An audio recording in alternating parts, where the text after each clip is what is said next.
Women's Sports Mix. Cambridge Radio.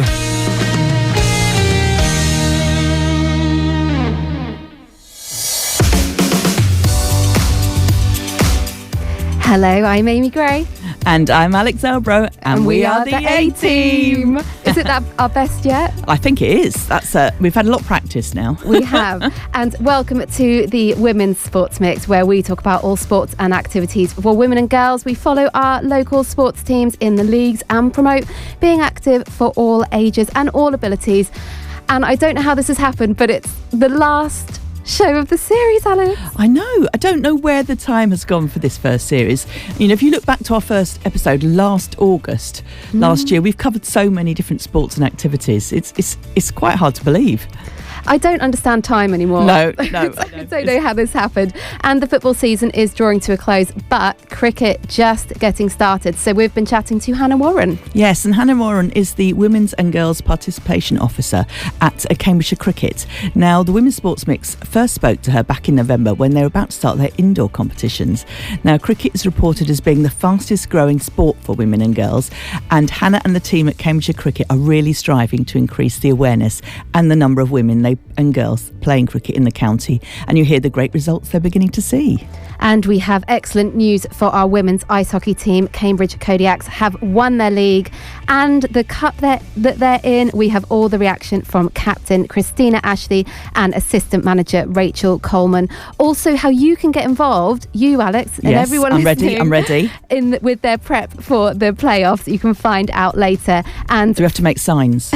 You have to be active. Okay, that's all right. I can do that, maybe.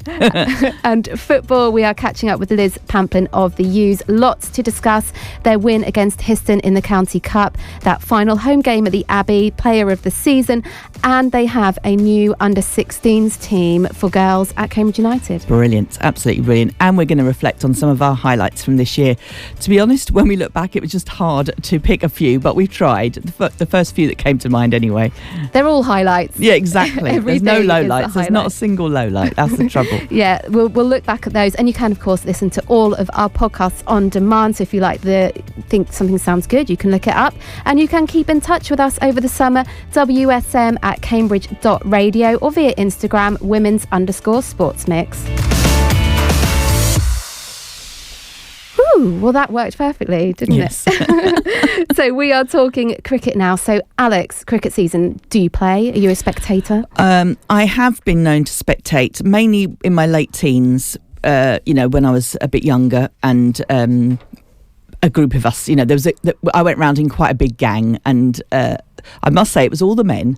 I call them men. They were really young boys, really, weren't they? They were a little bit older, but they were very into cricket. So of course we just went along for the ride, as it were. So we I've been a spectator in teams and never played really. Only French cricket. Have you played French cricket? Do you know what I mean by that? Is it really classy cricket? Oh, no. I mean, you think it was by the name. I mean, that's the name we were told it was. It's where someone has a cricket bat and then you basically throw the ball at them. You can stand anywhere you like, so you can do it in the garden. And you throw it and you have to hit them, which, if they're about their person? Yes. Right. But I think it must be on their legs. I think it must be legs, and they just have the bat to defend themselves. But then they hit it off, and then so you can stand anywhere you like. As far as I remember, anyway. I think it's one of those children's games that probably, when you think back, maybe it wasn't such a good idea. But we were never offered the opportunity to play when I was young as a girl. And so I'm pleased to hear now how different it's become. Great to hear what Hannah is doing. So we caught up with Hannah Warren, who is the Women's and Girls Participation Officer at Cambridgeshire Cricket. So Hannah, we've kicked off the cricket season already. We have. It started sort of mid-April now, so women's teams getting going, girls teams not quite started yet. Their seasons are always a little bit shorter, but from boys county age group, girls county age group, and all the grassroots levels, everyone's got going now. And this is the Cambridgeshire Women and Girls Cricket League. How long has that been in place? So I have data back from 2021. So we had a small 4 teams. So in the last 4 years, we've grown hugely. We've just been challenged by the ECB to have a 4-year plan up till 2028. So I've given my 2028 figures as to what I would like to achieve by then, which is almost double what we're doing in 2025. So huge growth, hopefully, from 2021 to 2028. And I'm going to say that's part to do with you really embracing it and making sure that people and young girls are knowing about cricket, isn't it, really? Because it's not been traditionally something that, especially at a younger age, has got involved with. Yeah, I mean, I think the growth has been great, but there's so much room still left to do. Secondary school girls still aren't getting the right opportunities. So that is very much what my job entails, the developmental stuff. So I'm starting to ask clubs to think about what are their 3 to 5 year plans, not just the season ahead. So how can we set up the right foundations now so that by 2028 the clubs are aware 3 years ahead of what we're trying to achieve. We had our pre-season meeting with all the clubs last week, so we had the women's and the girls managers in the room sort of saying, this is what I would like to achieve and I'd like to work with you. I think the more communication we can have with clubs and with schools, the better. So if we're not aware of a situation, we can't fix it. And it's not a one-size-fits-all approach, unfortunately. So it really takes a lot to get the clubs going.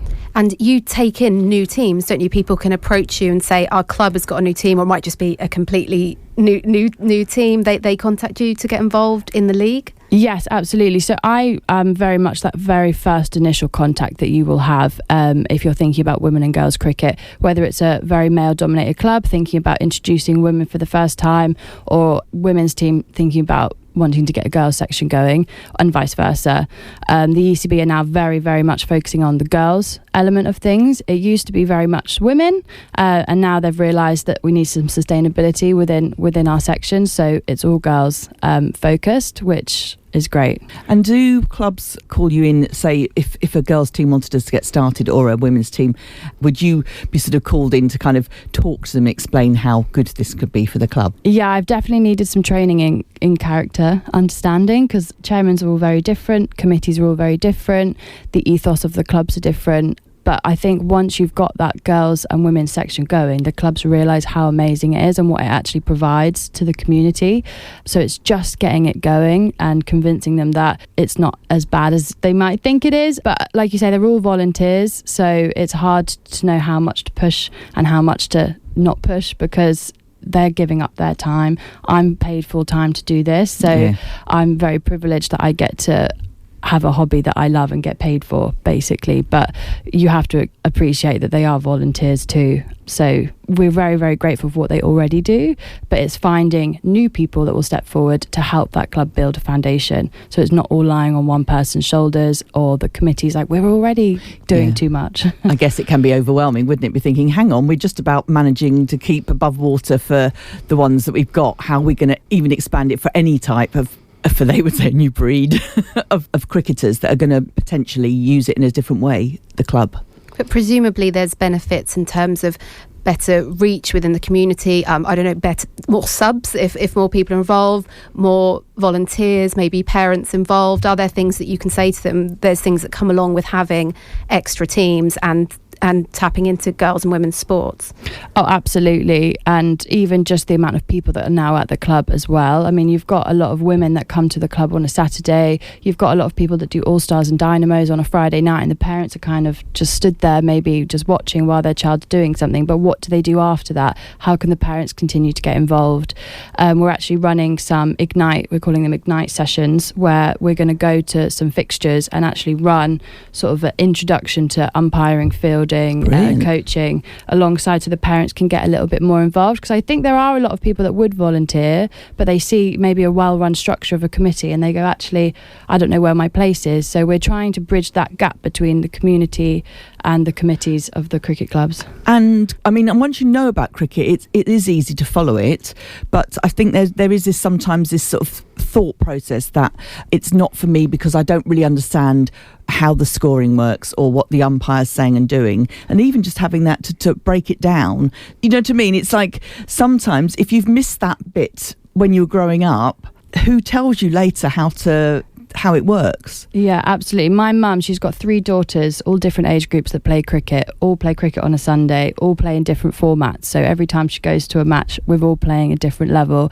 But I think that's what's really great about the women and girls section, is that it's adaptable. I think the boys and the men's things are so rigid now because they've been happening for so long that there's not much fluidity in what they can do to get more people in the game. So we've got the advantage that if something doesn't work for us, we change it. And if, we really like to listen to our clubs and our women to hear what they like, what they don't like, what the parents are struggling with, and breaking down those barriers. One downside I would say is that sometimes, as you go up the age group, potentially the rules change a little bit. So it's just being adaptable. But overall, I think it's more of a benefit that we've got different women's softball formats and we've got different girls formats and hardball formats. So this year we've split our under-13s hardball into a T20 league and then into a developmental pairs league. So there's a bit of a premiership and then a developmental side of things to keep people in the game. What does pairs mean? So pairs cricket is if you get out, you just swap ends. So you'll be in for a certain amount of overs and then you end up just losing runs if you get out. So you're in for a certain amount of overs no matter if you get out or not. Which is good because I think, especially when you're starting, you've got all that build up to be there and guaranteed you'll get out first ball and then you're like, oh, okay, now I walk off and wait and that's my game over if you're on the batting side. Whereas that sounds like a great way to adapt it, isn't it? That you at least get a few chances, even if you're not scoring points, but you are kind of getting more into the game. And I like the fact that you're saying if you really want to get into cricket, then there are those options to go into the full game and then you won't be out on a limb because you're not playing the right sort of cricket. Yeah, there's a huge pyramid happening, hopefully, is the plan across the whole of East Anglia, actually. We've got the Women's Premier League at the top, which is now called the Iceni Women's Premier League. So us women and development officers took it over about 2 years ago from the EAPL because we felt like they weren't giving the women's side enough attention. So this is our second season running it. And we have now also introduced a Division 1 underneath that. So anyone who won their sort of club league that year has been invited to play in a Division 1, which is 30 overs. So you've got the Women's Premier League is 40, then under that we've now got a 30 league Division 1 Premiership, and then under that you've got the club level. So hopefully within the next few years we'll have promotion relegation from all the way up to the top to the bottom, which we've never ever had before. And great to have that competition and have all these people and teams, all these women and girls. So you said you started with 4, was it in 2021? 2021 there was about 4 girls teams. Now, how are you doing? At the moment, we've got 16 women's teams and 24 girls teams. It's amazing. And how many girls teams you've got? And having a look at your leagues, all the under 11s, under 12s, under 13s, under 15s, it seems like, I think there was a stat last time you were on that it's one of the fastest growing for girls getting into a type of sport. Well, it seems like the numbers are backing that up. Yes, hopefully. I mean, I always think that there's always more to be done. There's always more to be done. The numbers are good, but they're not great in my eyes because I look at all the clubs that haven't got one. We're now looking at the EAPL for the men's side. By March 2026, if they want to play in the EAPL, they have to have a girls team. So that's going to be brought into the higher levels so that even if clubs maybe are thinking about getting into the EAPL, they have to start introducing girls teams now. So above all, the ECB are putting in rules that should be helping us county officers too, and actually saying you might not have ever considered it before, but now you have to. So I've seen that with, I think I was looking at, might have been the Paralympics, where they've said that people that are only putting in men's teams, like you can't just do that. Not include people. Actually, we're going to make it a stipulation that you need to have looked at other things you can do. Make sure you're including women and girls when they want that opportunity. So that seems like a positive thing to me. Yeah, and I think it also breaks this stigma of that girls can't do stuff. You come across these barriers, oh, it's not as good, it's not as this, it's not as that. Well, you just start seeing it and then you realise that it is. And you're seeing that in all of the major sports now, in rugby, in football and in cricket. I mean, the women's cricket are doing really well, aren't they, nationally and internationally? I think. Yeah, we went to a conference, me and a colleague at Lord's actually, with the Professional Cricketers Association, and they said they did a study and 94% of the people they interviewed were in a sports role. So if they're in a leadership role now, they were interviewed, and 94% of them played sport when they were younger. So it just shows that getting girls interested. Yeah.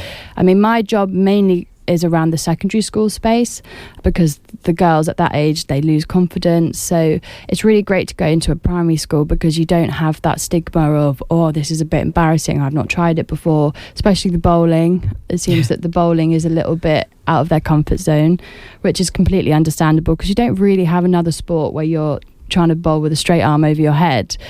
And then even the batting, you keep the bat straight, whereas rounders, tennis, everyone plays out. And so it is different, and it's really hard for young teenage girls to do it around their peers as well.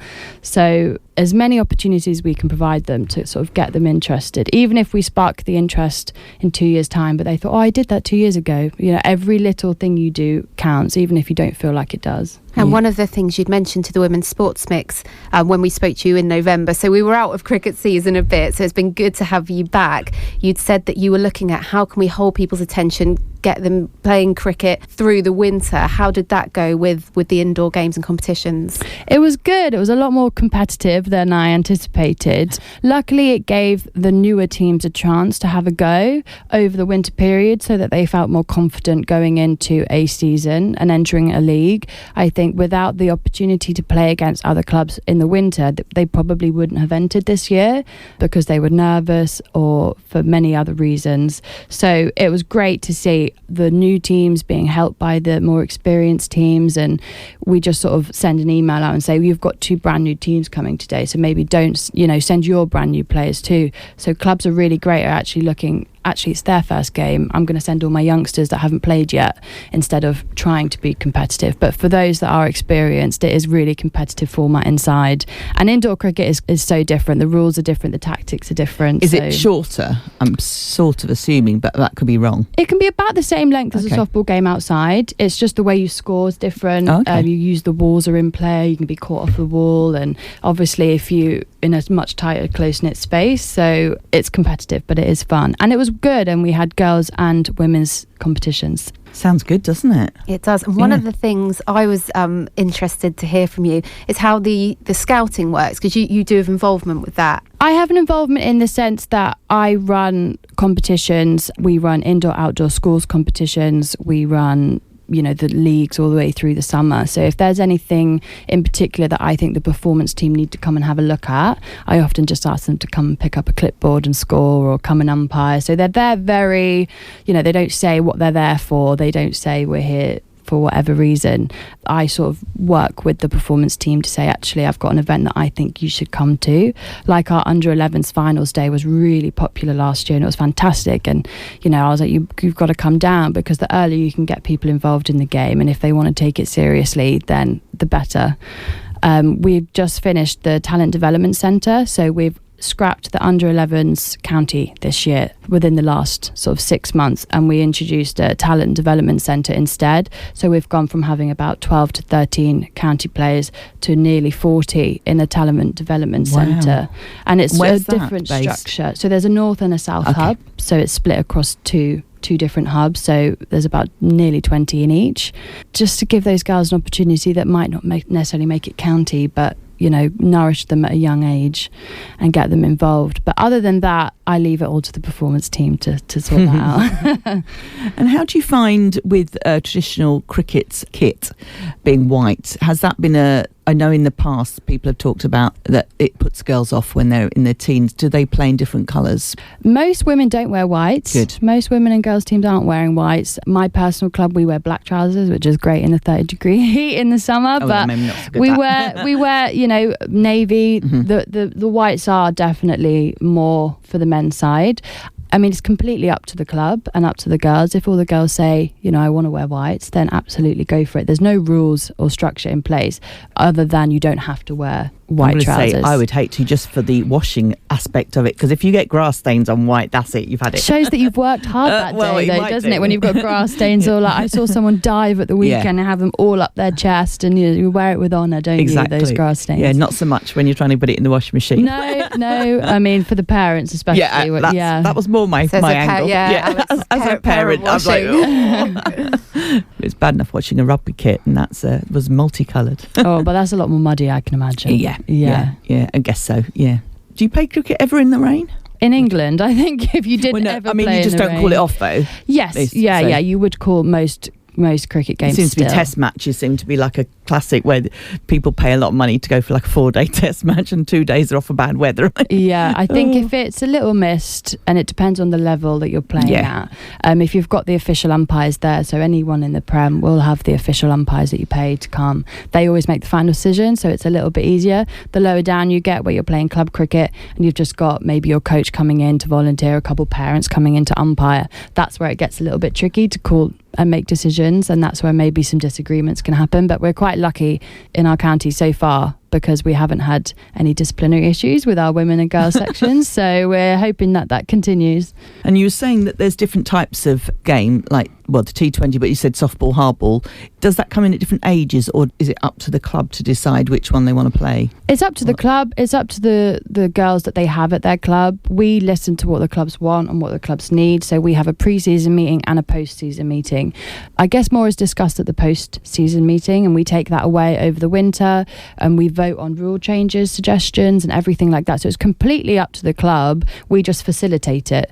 Sometimes we run leagues where they've only got 4 teams into them, but those 4 teams can competitively play against each other. So it's whatever the clubs want, whatever the entries are.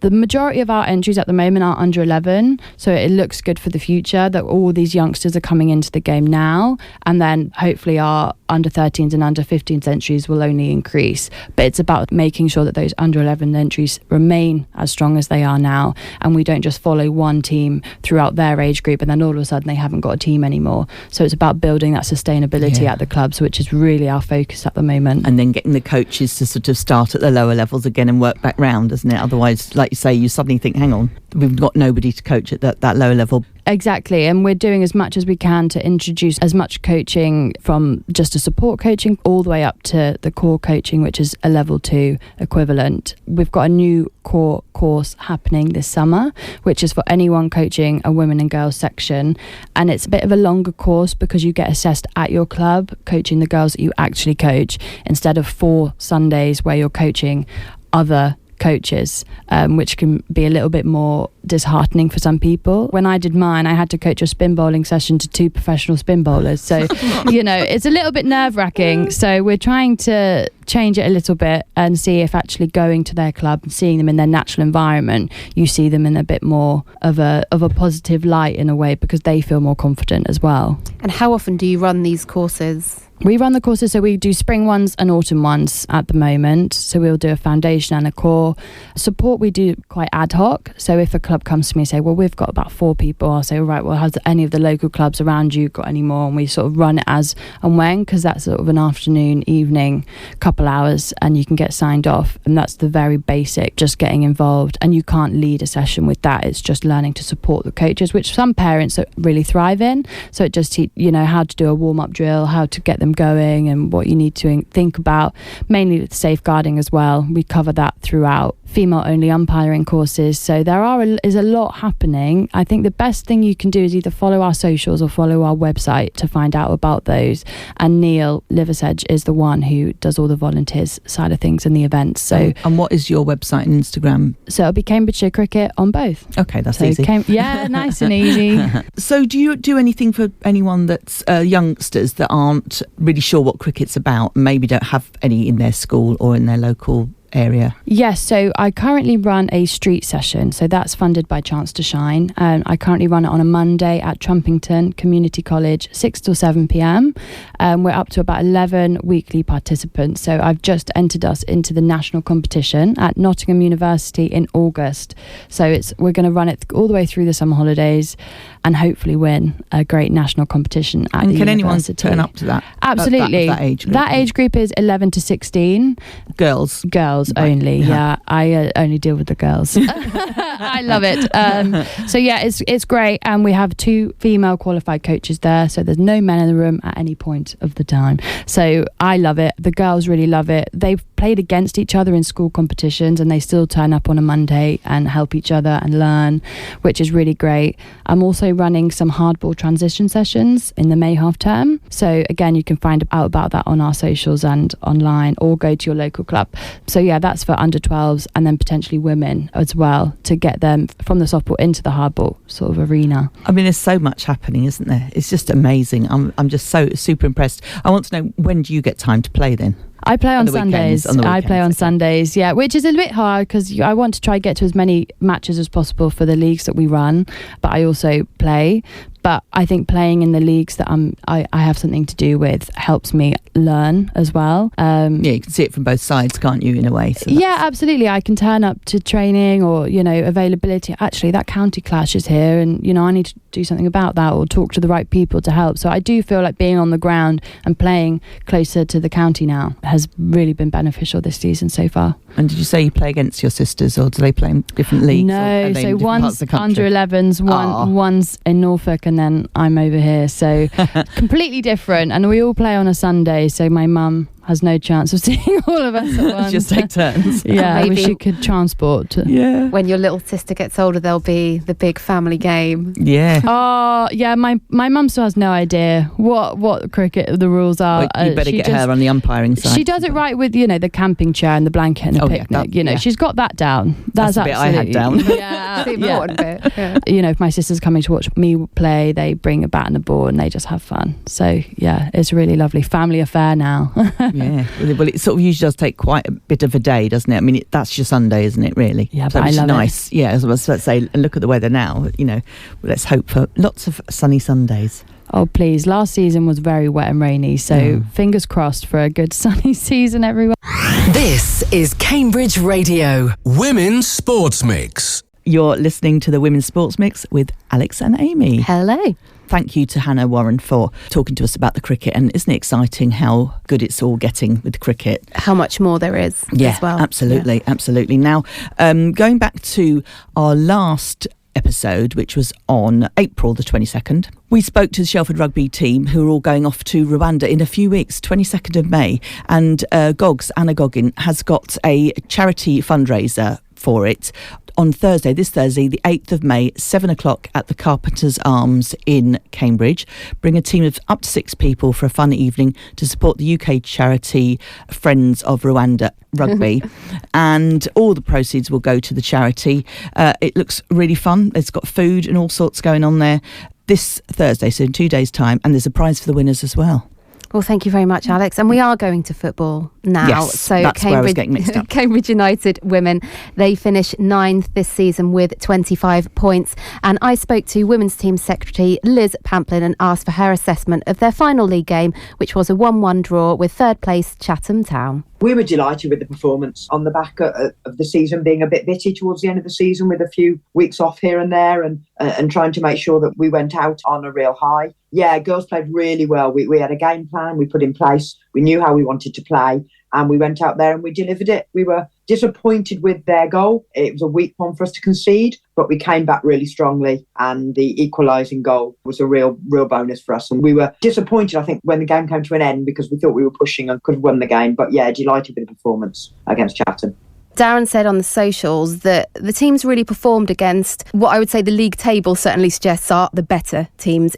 When that happens, I guess it's sort of double-edged. One gives you confidence that, well, we really competed against the best looking at next season, but also is there an element of why didn't we have that against maybe teams we could have got better results from? Oh, absolutely. And that's the frustration of the season, I think, the inconsistency, because all the top 3 sides we've competed against and got points against. We beat Norwich at home. We've drawn with Bedford away. We drew with Chatham. We beat Bedford in the FA Cup, and they were almost unbeaten this season. So it's one of those where it's we come out and we perform when the sides are there. So we know there's not much between us and the top sides, but we just don't. But get the points against some of the who we would say are sides closer to us in kind of the league, and that's the frustration. Yeah, we'd like to be more consistent as next season comes in. And the attendance for the Chatham game at the Abbey, it wasn't a record, but I thought it might have been because it felt like a lot of people. Did it feel like good support for the team? Yeah, I agree. I was surprised that we hadn't hit the record because I thought the support was excellent and it did feel full and it was loud and it was lively and it was really lovely. I think the weather being nice helped, so people got in early and did the activities that we had on for the kids and stuff. So yeah, no, really, we thought the support was excellent and the girls really appreciated it. We always appreciate when the fans come in because we like being able to play in front of a crowd and show them what we're all about. Player of the Season awards as well. So the one that everyone's been voting for on Twitter, the Supporters Player of the Season, was Lauren Rouse, and also she was Players Player. What kind of season has Lauren had? Lauren's brilliant. She's so consistent in what she does. She's, for those who don't know, she plays centre half, and she's just one of those no-nonsense players who will train consistently well all the time. And when she picks up a little knock, she'll just get on with it and sometimes play through the pain barrier to make sure she's on the pitch every game and just solid and dependable. I mean, Players the coveted one, and for her to pick up both of those awards it just shows the season that she's had and the esteem that she's held it within the club and with her teammates as well, so that's brilliant. And another player with a prominent position within the team, Gisela Ottom. We know she reached her 100 appearances a bit earlier in the season, is retiring, played her last league game against Chatham, also received the U's PFA Community Champion Award, so a role model on and off the pitch. Yes, absolutely. She's been with the team for a significant number of seasons, and just her whole kind of leadership been really, really important for us. And as this season, she's not played as much for the first team as she's kind of reaching retirement. But when she's been, again, as I say, just leads from the front and is always kind of willing to get out there and visit people and show what the club is all about. And getting her on the pitch for a big standing ovation on a retirement game, essentially in the league at the Abbey, was a really big moment for us and for her. So we're delighted that we're able to give her that. Gisela said in the programme, the team's completely changed, apart from a few things, Liz Pamplin being one of them. So you've worked with Gisela for all those 5 years she's been at the club. Yeah, absolutely. I was there when we were told about that. I took a phone call about this player who was around and we should look at. So we got her along to training, and she'd been in training 5 minutes when we went, we need to sign her. And she's made a real difference to the culture of the team and how we play, and just see the whole, the culture of the team ethic and all those kind of things. Yeah, she's made a really big impact on the club, and she'll stay involved at the club after having retired. She's stepping onto the women's board, and so it'd be really good continuity for us and for her. Well, that's great to hear. And looking at the end of the season, the final game was a cup final, and it was a win, piece of silverware, 2-0 against Histon ladies. And I do know that you were looking forward to that tie. Well, what did you think of that game? Yeah, really good game. And it was one of those where people could look at it and go, well, Histon are a couple of tiers lower and it's going to be a bit of a one-sided affair. It actually wasn't. It was a really good game. We had 6 of our under-18 regulars in the squad, and we had a 7th one who's Serena, who's played first team all year, but is classed as an under-18. And it was really good to see the older players integrate with the under-18s. And I was really pleased with the performance. We played ever so well. And honestly, Histon were brilliant too, because it was a really competitive fixture. And it wasn't really decided until deep in the second half when one of our under-18s managed to get on the score sheet, which was brilliant. And the club has announced the new Girls Under-16s Junior Premier League, it's called, this team for next season. So this will be for 2025-26. How does this fit into the pathway that you have for girls? Yeah, it's the JPL's the league where our under-18s play as well. And so putting a team in at under-16 after the ETC and all of those teams is actually really good, because it just means that at each age group, we've got competitive football coming through 16s and then through to 18s, and then hopefully pushing people on, as we saw in the cup final, into the first team squad when they're making a difference at the under-18 level. So yeah, having a consistent pathway where players know that they can come in at a young age and progress all the way through and have competitive football and aim for those first team spaces when they're old enough. Yeah, it's really well set up, and it's lovely to know that we can have that consistency going forward. What happens now for the U's over the summer?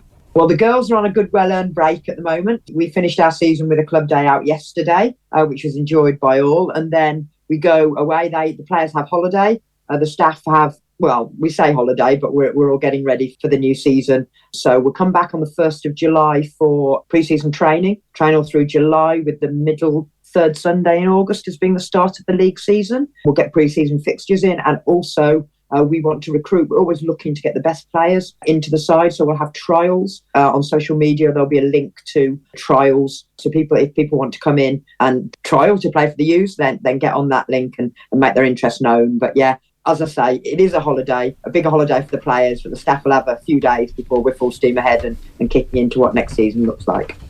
Thank you very much to Liz Pamplin. She's a few days there, Alex. A few days rest for Liz. I know. It's mad, isn't it?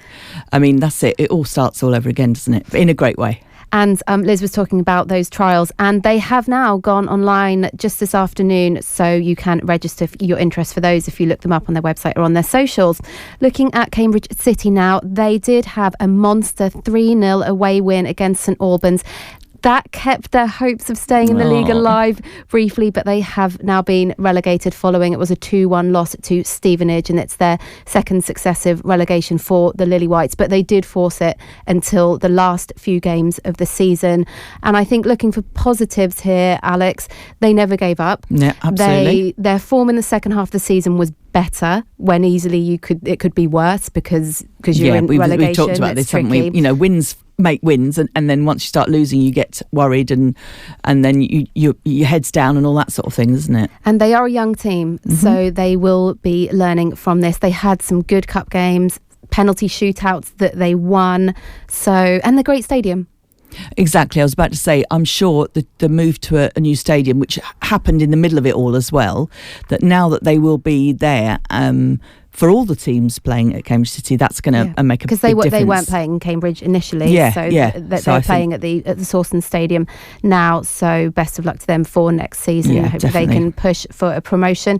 Histon ladies, they did have that loss as we were discussing to the U's in the County Cup, but they had a win and a draw in the league since we last checked in. 4-0 against Wootton Blue Cross, 2-2 against Stevenage, the development team this time. They have a team in both of those tiers. And they are now second in the league. And here's a bit of a bizarre situation. If they didn't play any more games, they would have secured second. However, they have 2 games in hand. The team in third is Newmarket. They don't play again. Newmarket are third on goal difference, and it's 1 goal.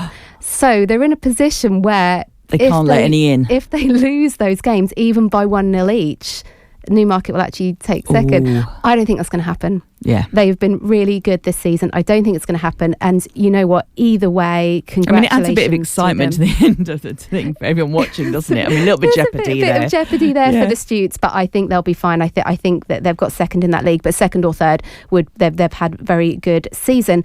So let's look at ice hockey now. Yay. This is congratulations. Should I sing? I mean, there's many songs I could sing with congratulations. Congratulations and very, very nice. It's nearly as good as you doing the Gladiators thing. Oh yeah, no, don't sing on that one again. We've got a while. You're all pleased to hear that we've got a while before that comes back again.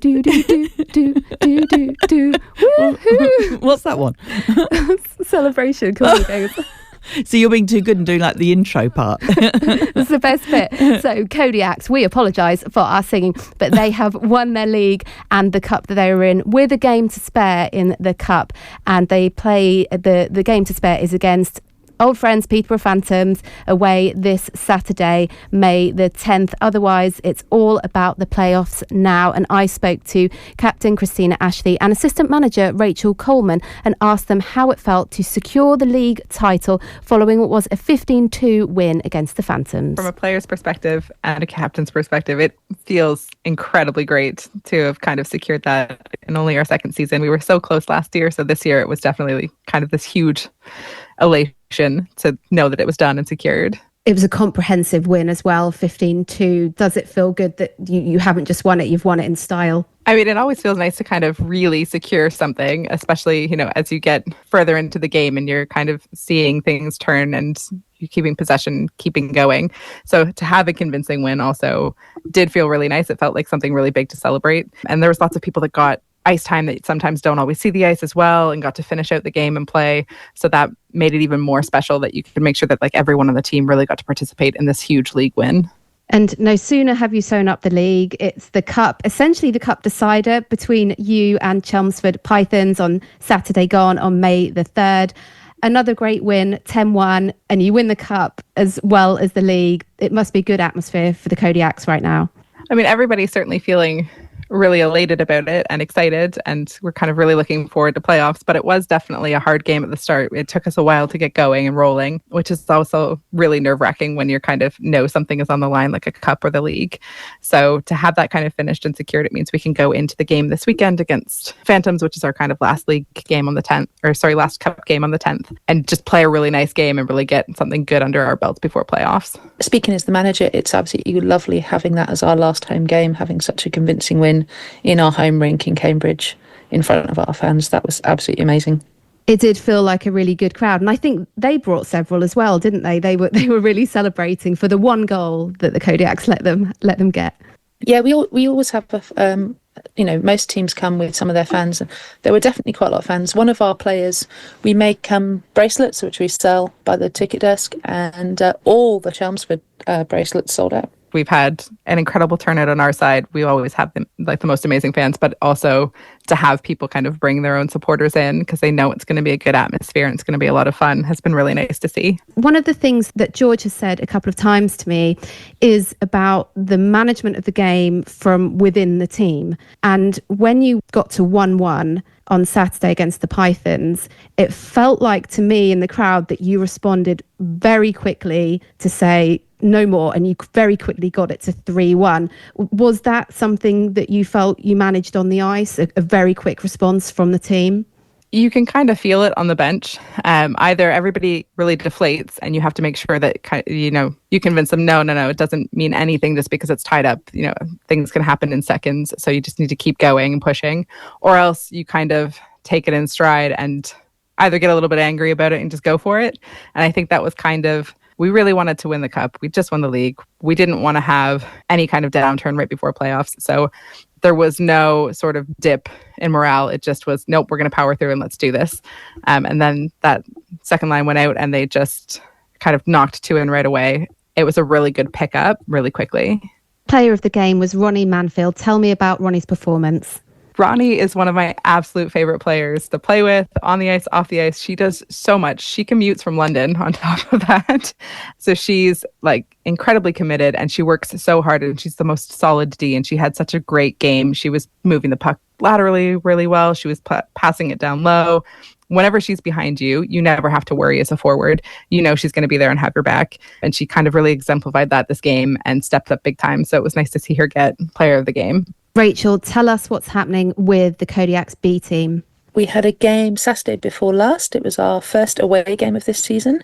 We were hosted by the Oxford Shining Stars. So it was the first away game for this season. I think last season we played just one away game at Lee Valley, and it was definitely the first away game for quite a few people on the squad. It was a big milestone for us. We've been trying to grow this B team. We didn't have enough people to enter a separate development team into the Women's Development League, the Frank Wright Conference this season, but we are now in a position where we've got enough players we could do that. And this was the first game we've played where we had none of the players from the league team on the ice with us, although we did have a couple of the senior team, including Christina and Sarah, assisting our regular coach Rich on the bench. And we lost, but it was a really good development game for us. It was a really good learning opportunity for a lot of the players. It was the first game for a few people. And honestly, for a game that we lost, it was actually a really nice experience. I play for the development team and I really enjoy doing so. If anybody is thinking of joining or even just trying, that team is where you're gonna kind of go first. And they are the loveliest, best bunch. They're so supportive. They're so great. They help each other out. The bench never dipped, and I had the best time coaching. It was so much fun. Contact us via our socials if you're at all interested in learning to play hockey, women's hockey. We always love to welcome new people. I've seen on Instagram, #push4the playoffs. These are May 24th to 26th. Are you already prepping for them? Yes, we absolutely are. We have started an off-ice challenge today. So a lot of your play on the ice is actually influenced by what you do off the ice. So the workouts that you do and, kind of keeping that up. So our whole team, and then even some of the B team as well, are participating in the Kodiaks challenge. So if you feel like getting a workout in every day on our stories, there'll be a new workout that we do to kind of build up to it. But then we've also got some really big training sessions coming up where we're going to be training with sort of some higher level players as well, and really focusing in and honing in on what we're going to do for the playoffs. We have our first game on the Saturday at 6 p.m. So we need to make sure that we secure a win there so we can go to the finals, and then so we can hopefully be promoted to Div 1. People can either come to the playoffs in person, or there's streaming opportunities for those of us who perhaps are in Cambridge and want to see it from here. Yes, absolutely. So if you're in the Sheffield area or feel like making a really fun long weekend trip, absolutely come and watch. It's about £5 for a weekend pass. And if not, there are also streaming passes that you can purchase. Usually they go on sale about the week before. Tickets went on sale today for in person, but the streaming will will be out there. And then afterwards, if for some reason you're very busy that weekend and you still want to catch some really great action, they do upload them to their YouTube as well. And you can see last year's playoff games on the England Ice Hockey YouTube. And I went and watched the whole weekend last year, and it's just such a lot of really good hockey in a short space of time, and it's an amazing atmosphere. It's just really celebrating the women's game in the country, and I really enjoy it. Cambridge Radio Women's Sports Mix. You're listening to the Women's Sports Mix with Alex and Amy, and we haven't got much time left because, as always, we have so much to talk about. But I've been sent an email from the Get Moving team, Get Moving Cambridge, at sport@cambridge.gov.uk, of some things that are going on in the next few weeks. So I thought they'd be quite good to mention. First, we've got the bigger tennis weekend at Nightingale Recreation Ground. That's from 2 till 5 on Saturday the 17th of May, and it says, if you have a tennis bracket, bring it along. If not, they'll provide you with one. It's 5 to 8 year olds, 2 to 2:30 on court 1. Same time for 16 and over on court 2. And then there's 8 to 11 year olds, and then 11 to 15 year olds at the same time, which is 3:30 to 5. So that's a good way to get into tennis, isn't it? Then after that, we've got free fitness for the older, which says 65 plus. Fitness Rush. That's on a Cambridge City from Wednesday afternoons from 12:30. There's a Foundation Run Club, social running group based out of Cambridge United Football Club. That's beginning the 23rd of April, goes on every Wednesday, meet at 5 o'clock at the Abbey Stadium. You've got Park Yoga as well at Eddington Cricket Pitch. There's a Swim for Women, which is Saturday, the 24th of May, 5 till 6, a dedicated women's only swimming session with female only lifeguards. That's at the Abbey Pool. There's also, here's one for you, Amy, the dance floor is waiting for you. It's Tuesday. It's tonight, 7:45. Still make it. Tuesday the 6th and the 13th of May, 7:45 to 8:40 at the Nightingale Pavilion at the Nightingale Rec. A 3-week shortcut course and taster sessions on ballroom and Latin dancing. I do Getting like ready for Strictly. I do like a bit of ballroom and Latin. See, look, that's £5 a person, £8 for a pair. Already. Right, get down there. Right, straight from here. Get down there. You can get down straight in, pop in. And was there anything else? I think that was it for now. I mean, if you ever want to know what's going on in Cambridge for lots of various cheap and free activities, you need to go to sport@cambridge.gov.uk. Get Moving Cambridge. If you Google that, then you can sign up for their stuff as well. Great. Thank you. And shall we have a look at some of our many highlights over the Women's Sports Mix? We cannot believe the first series is over. But this is the last episode. But go on, Alex. Tell me some of your best memories. Just to say, we are coming back, but we're taking a break over the summer. And we'll be back in the autumn sometime. We'll be back later in the year. Do keep an eye on our Instagram, women's_sports mix, and we will have an announcement on there when we're ready. Yes. And so, well, some of the things I thought of, and these are sort of off the top of my head. So going to the Cambridge United women's football matches at the Abbey and St Neots, and we even went to Norwich, didn't we? And I'd forgotten we went to Norwich. So did I. It feels like ages ago, actually, doesn't it? Yeah, so that was the first one I think we went to of theirs. Oh no, we had gone to the Abbey as well. We've been before, but I think that was early in the season this year. Yeah, it was, that we went to Norwich. Mm-hmm. Yeah, that was a good day out, actually, wasn't it? It was really good. And that was our first episode, because we had Liz Pamplin on as our first guest. Yeah. Liz, the show was new. We were like, can you come on?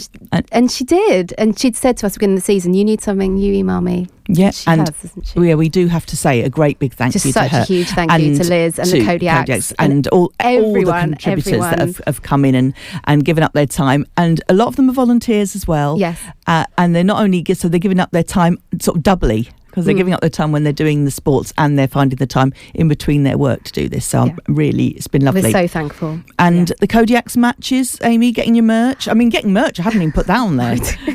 There's no merch bullet point on our list. No. Oh my gosh. Yeah, I didn't know much about ice hockey before doing the Women's Sports Mix, and I've absolutely loved going to the games. I mean, I do like sport, so I suppose it's a good game. So it was a given maybe that I was going to enjoy it. But and a bobble hat. Bobble hat, get down to the Cambridge Ice Arena. They don't have any more home games games this season, but they will start, I believe it starts, I want to say sort of September, October, I think. They might have a friendly as well before the season we were starts. just talking off air, how exciting is it that we have a women's ice hockey team that are in the National League here in Cambridge? I feel that they need... National Ice Hockey League 2 they're in. So, you know... For now, in the playoffs. Well, so let's see. Yes, and we also got merch. Actually, I haven't written a merch one, but now I'm thinking about my Let's Run Girls bobble hat from Danny Guy, and that was a great. That was great to hear about what they're doing, and it's got us both into running again, hasn't it? We've both started running, and with Danny Guy, and the same thing happened with Maggie and Leslie. They come in to talk about one thing, and then with Danny, it was like we need to specifically talk about coming back after having a baby or having a long break. And with Maggie and Leslie, hearing about their experience with early menopause, it was like, and we were talking about kettlebells actually at the time. We said, come back because we need to do stuff on menopause, perimenopause, and we were learning, weren't we? Yeah, all the time. Things we felt what we should have maybe known. And we didn't. And lots of women and girls won't know because it's not all. It's getting the word out, which is what we're all about, really, isn't it? And also, I liked going to visit the Cambridge City women play at the new ground. Yeah, that was cool, fun. wasn't it? That's nice there. And my allowed to talk about Herbie's Bakes there as well. That was quite a highlight. I went to Herbie's Diner and I forgot to tell you. I actually forgot to tell you. They do very good. That's an extra bonus point they get for their refreshments there. Yeah, good cakes. Very good. The Shelford rugby training a few weeks ago, that was a big highlight for me. And for both of us, weren't it? It was just such fun. And they honestly looked after us so well. And it was, again, meeting them, I think we've seen them 3 times now, something through this year. I feel like they're really, we're getting to know them much more. And so as time goes on, we're going to know a lot more. The clip and climb session, particularly you going down that slide thing. Even though that was you screaming. I know, that was it. I like to feel that I was feeling screaming. It for me screaming, but you doing it because I was wailing in the background, but I wasn't on the mic. Exactly. Unfortunately I over screamed for you. But knowing again that there's there's sessions there that you can go and do and be very well supported in things that you just didn't know, and it wasn't taking as much like big. I didn't have to be big and muscly strength kind of thing to do it. It was more like tactical, like learning how to do it, but giving you, because I didn't think I would be much good at it, and you were like a little like Spider Woman. Yeah, that's it. You were. I really enjoyed it. The Cambridge Rollerbillies match where we had to ask people. Zoom. They were so quick, weren't they? And that was at Kelsey Kerridge, the bout race, because it was against Oxford. But there was a point where I was calling it the bout race and you hadn't got the memo. No. And you were looking at me like, with, what's she doing? Yeah, what's that word she's using? The bout race. I was like, can she not say boat properly? What it's about, not a bout race, Amy. What are you talking about? Well, yeah. Oh, yeah, because there is that double pun play. Exactly. Yeah. But, I mean, that's another great game. You catch up with the Cambridge Rollerbillies, and that's a really good thing to go and see on a kind of Saturday afternoon. You knew the Rollerbillies ahead of Women's Sports Mix, so you said we need to get them on the Sports Mix. I didn't really know much about it. So but equally, I hadn't ever seen a game live. I'd always wanted to hang up to it, so we did have fun. And, I mean, it goes so fast. That was what I found. It was so fast and they're scoring points so quickly. But it was nice that some of the people there actually took pity on us and told us what was going on, didn't they? They did. They were very nice. I think it's the same with all of the sports that you go to. It's a good atmosphere. And do you remember Liz saying at the beginning, she said, if you want to go to a football game, watch good football, be right up close personal with the players, go to the women's game, because it's... And actually, that was very true. Our last Abbey game that we saw a few weeks ago, that was a great match, wasn't it? And the last one against Chatham the one where we had to sit somewhere else because someone already booked our seats. Our seats. How very dare they? Anyway, it was brilliant. And the atmosphere was great, wasn't it? And long may it go on. We will see you in the next season, sometime in the autumn. It will be later on in the year, and you can find all of our episodes on demand. So if you look up any of these sports plus Women's Sports Mix, search for them. They are on Apple, Spotify, YouTube, and you can also listen back on Cambridge.radio. So do stay in touch with us. Keep an eye on our Instagram, women's_sports mix, and we'll see you soon. Bye.